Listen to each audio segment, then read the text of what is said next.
Non, oui. Et nous sommes de retour au plateau pour la suite de cette émission. Nous abordons notre troisième sujet. Nous prenons la direction du Niger. L'Allemagne conclut un accord intermédiaire pour prolonger la présence de ses troupes à Niamey.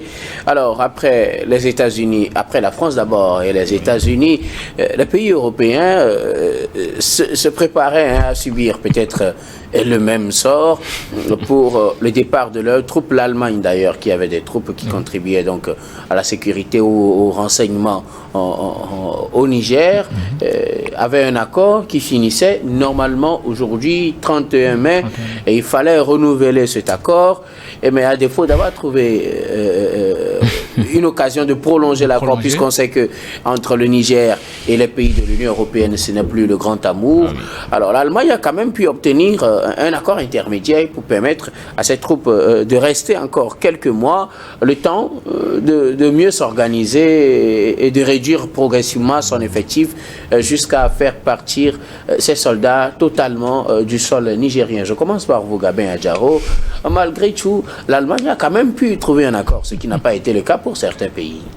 Oui, on peut dire que c'est une prouesse réalisée par les Allemands, parce que là, ce n'était pas donné. Quand on voit la relation qu'entretiennent aujourd'hui les autorités, les nouvelles autorités nigériennes avec les pays de l'Union européenne, c'est assez compliqué de pouvoir trouver quand même un accord. Mais l'Allemagne a pu le faire. C'est par rapport aussi à la position de l'Allemagne depuis que le coup d'État de Bazoum a été fait. L'Allemagne n'a pas été assez véhément vis-à-vis des autorités nigériennes et s'est toujours comporté comme un pays assez digne, n'a pas pris de position véritablement face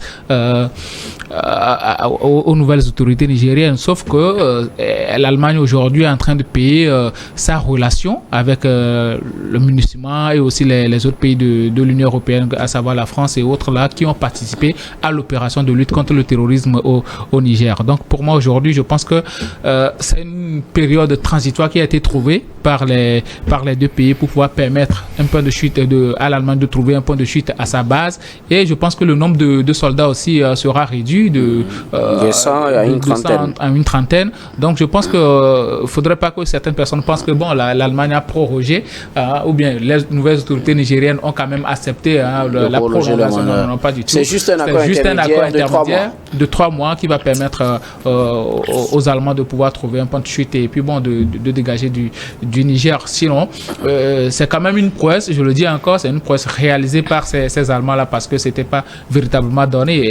Et moi, je trouve ça un peu aussi bizarre que l'Allemagne ait pu survivre de cette vague de débarcation des forces armées européennes là jusqu'à maintenant. On peut dire que bon, on n'a pas voulu utiliser la manière forte avec les Allemands comme on l'a fait avec les autres pays, à savoir la France et les États-Unis. C'est tout à fait normal que bon, chaque pays arrive quand même à trouver comment on dit le partenariat qui le sied le mieux. Donc si aujourd'hui les nouvelles autorités nigériennes pensent que bon, l'Allemagne ne fait pas véritablement leurs affaires, surtout quand on voit le bilan, puisque l'Allemagne aussi est inclus dans le même bilan que la France, les États-Unis et autres là, puisque bon, ils n'ont pas pu véritablement lutter contre le terrorisme comme cela se doit. Donc aujourd'hui je pense que ils ont été très doux avec les Allemands. Je pense et je crois qu'après les 3 mois, bon, on n'en parlera plus et puis les Allemands vont trouver quand même un point de chute. En tout cas, 3 mois, c'est le temps de trouver un nouvel accord, s'il y a lieu. Mais pour le moment, on ne sait pas trop ce qu'il arrivera. Non, il n'y aura pas d'accord. Après ces 3 mois. Alors, Samson, les Allemands, au-delà de ce qu'on a vécu avec les Français et les Américains, ont pu quand même trouver un accord intermédiaire avec le Niger pour garder une partie de leurs éléments pour leur base de transport aérien qui est à Niamey. Et donc, un accord intermédiaire qui leur permet de rester jusqu'au mois d'août, le temps de continuer les discussions pour voir s'il faut délocaliser carrément, s'il faut partir ou s'il faut rester, et de déterminer en tout cas l'orientation qu'il faudra donner à la coopération militaire avec le Niger. Mais pour le moment, le fait d'avoir trouvé un accord intermédiaire est analysé comme tout à l'heure comme un exploit. Un exploit certes, mais rien d'assez surprenant. Il faut dire que après le coup d'État, l'Allemagne s'est montrée moins virulente que les autres pays. Il a eu pays a une position qui était à rapprocher de celle des États-Unis pendant les heures qui ont suivi, les semaines qui ont suivi le coup d'État. Et vous allez voir que lorsque la France partait déjà au mois de décembre 2023, le ministre de la Défense allemand est venu à Niamey, où il s'est entretenu avec les militaires. Et l'Allemagne a été parmi l'un des pays de l'Union européenne qui a promis qu'elle allait continuer par financer, qu'il allait honorer ses promesses envers le Niger, même si le pouvoir avait changé. L'Allemagne n'a pas reconnu officiellement le CNSP. Officiellement, la diplomatie allemande continue par réclamer la libération de Bazoum et un retour à l'ordre constitutionnel. Mais officieusement, l'Allemagne a choisi de faire avec ce qui était là et de maintenir ses relations diplomatiques et militaires.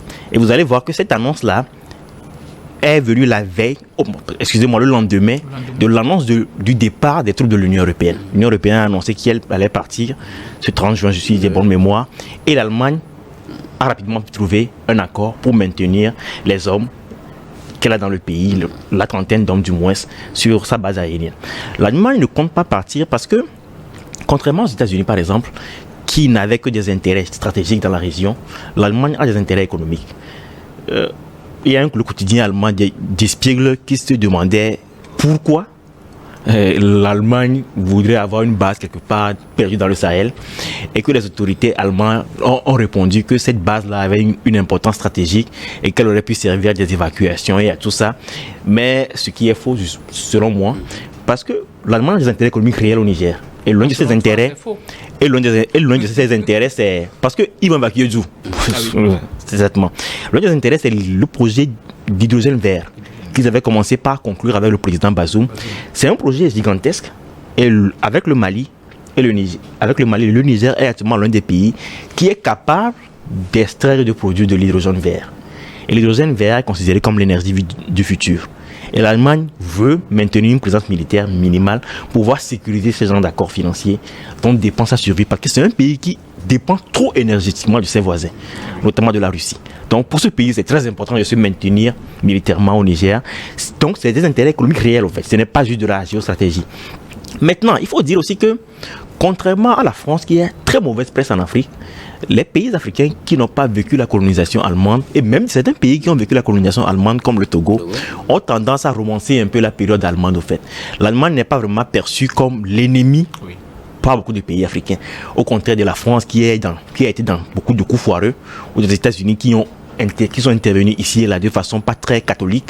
L'Allemagne, après la Première Guerre mondiale, elle a été chassée hors d'Afrique et n'est pas revenue après, fondamentalement.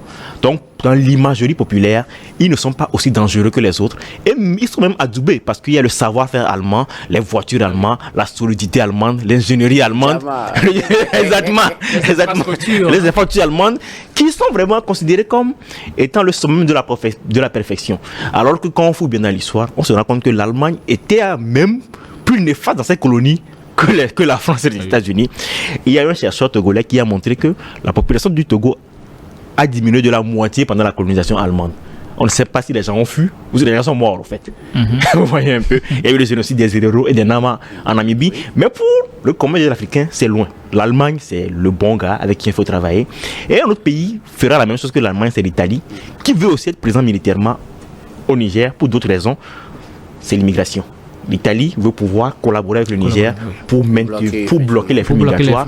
Parce que de toute façon, quand les gens embarquent en Libye, c'est sur les côtes italiennes qu'ils échouent. Alors finalement, cette décision de l'Allemagne ne fait pas l'unanimité dans l'Union européenne, où on n'accepte pas vraiment de voir les soldats ou bien les éléments déployés par l'Union partir et d'apprendre qu'au même moment, l'Allemagne, qui normalement fait partie de l'Union, a décidé de rester à la suite d'un accord conclu avec les militaires. Oui, et sur ce dossier, l'Allemagne et l'Italie ont déjà choisi leur camp.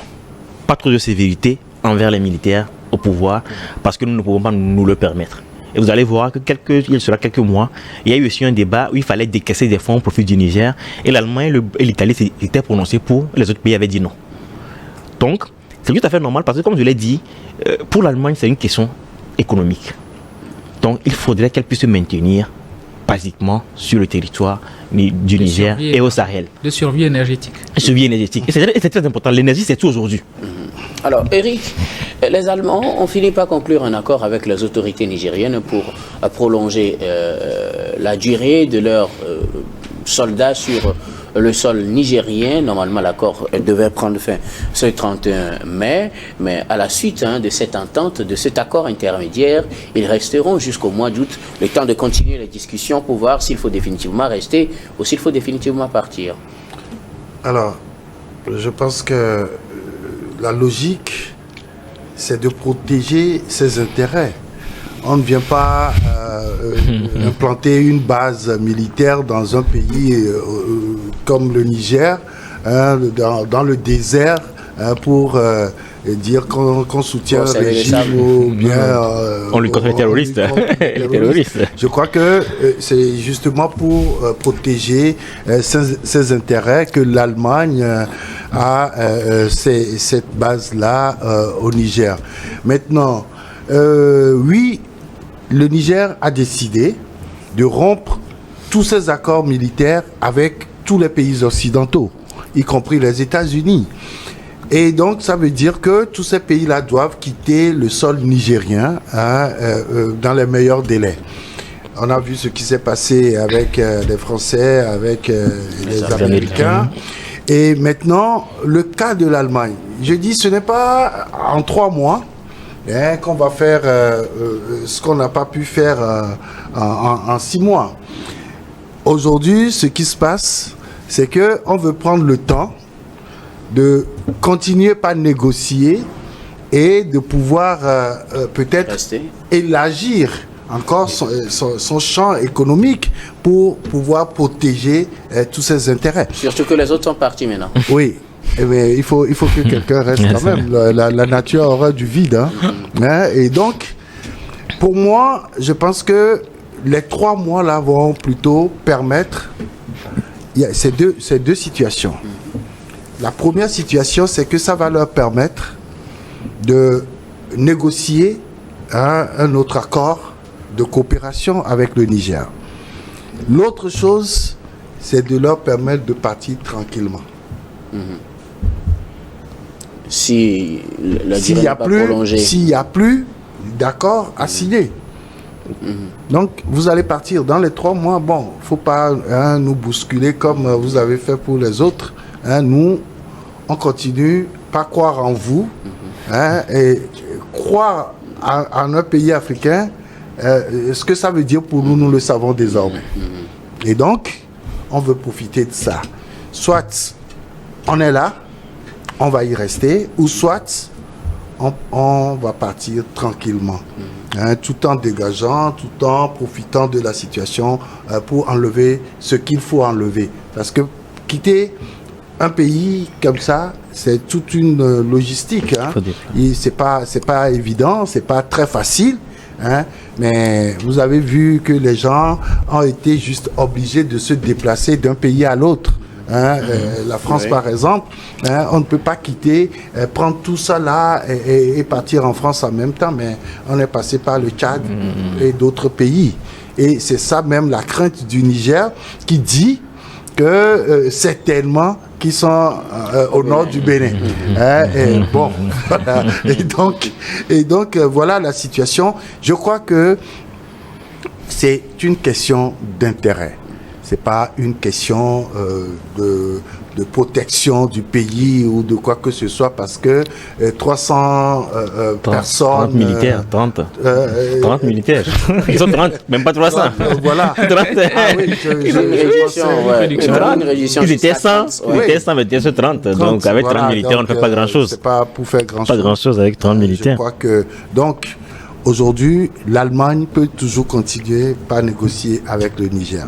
Si ça portait, l'Allemagne va rester, mais tenez-vous bien, nous disons que la France est partie, nous disons que les États-Unis sont partis, mais c'est pas entièrement. Il y a encore de petits points où ils sont là. Ils sont pas totalement partis. Mais à échéance, ils vont totalement partir. Oui. Non, mais il faut comprendre une chose. Lorsqu'on signait les accords, c'est parce qu'il y avait des besoins. Oui. Et lorsque les gens quittent, on ne part pas avec tout. il faut au moins laisser quelque chose. Oui. C'est comme vous me demandez de gérer votre sécurité ici. Et donc, je vais venir avec mes hommes et tout, et avec tout le matériel qu'il faut. Mais le jour où vous me demandez de partir, on ne peut pas tout prendre en même temps, voilà, ça c'est clair. Ça, c'est une évidence. Et donc, je crois que l'Allemagne peut toujours rester, mais cela ne va pas se dire. Mais tout simplement. Ce qui se fait, c'est que cette position de l'Allemagne ne plaît pas aux autres pays européens. C'est tout à fait logique. Mais chacun peut choisir ses non, intérêts. oui, mais attention, vous savez, c'est nous. Je disais hier sur une chaîne que c'est nous, Africains, qui n'arrivons pas à nous comprendre. Nous n'arrivons pas à mener un combat d'unité. Nous sommes toujours dispersés. Mais les Européens, ce qu'ils font, c'est que lorsque vous touchez à un pays, c'est qu'ils sont tous solidaires à ce pays. Malheureusement, ce qui se passe chez nous, vous touchez un pays, c'est là même où les autres vont aller aider pour qu'on vous combatte bien. Et les pays européens pensent que si le Niger rejette la France et les autres pays, un autre pays, un autre État européen ne peut pas se permettre d'y rester. De coopérer avec le Niger. Mais si jusque-là, l'Allemagne continue par faire tout ça, c'est pour ça que je vous disais qu'il y a encore de petites poches européennes au Niger. Merci beaucoup. Maintenant, au-delà de ça, je pense que pour la diplomatie nigérienne, c'est un signal fort de montrer qu'on n'est pas totalement fermé au monde occidental, comme on pourrait le croire. Donc le fait d'accepter que l'Allemagne soit toujours là, c'est un signal politique et diplomatique assez fort qu'il faudrait aussi soulever selon moi. Oui, moi je pense qu'aujourd'hui il faut qu'on commence par réfléchir en termes d'intérêt, parce que j'ai l'impression que nous Africains on est tellement hospitaliers qu'on ne réfléchit pas en termes d'intérêt. Ce que font les Européens et les autres pays. Donc aujourd'hui je pense qu'au Niger ils doivent réellement choisir les partenaires qui leur profiteront. Si l'Allemagne propose quelque chose qui va leur profiter beaucoup plus à long terme, d'autant plus que tu viens de parler de la question énergétique, on sait très bien que le Niger souffre de ce côté-là. Si l'Allemagne peut leur apporter cette technologie bon, selon l'accord, l'Allemagne va produire et importer, aller utiliser chez eux. Voilà, vous voyez. C'est là l'accord. Donc, peut-être qu'il faudra renégocier l'accord en question. Parce que vous ne pouvez pas avoir cette richesse-là, puis quelqu'un va venir prendre et puis partir chez lui sans que vous n'en profitiez. Ce n'est pas la faute à celui-là qui est venu prendre. Mais, et puis bon, ça vous sert à quoi? Normalement, il doit avoir un transfert de compétences, un transfert de technologie qui va permettre aussi aux Nigériens de pouvoir en profiter à la longue. Donc, nous, Africains, réfléchissons en termes d'intérêt désormais. Merci beaucoup.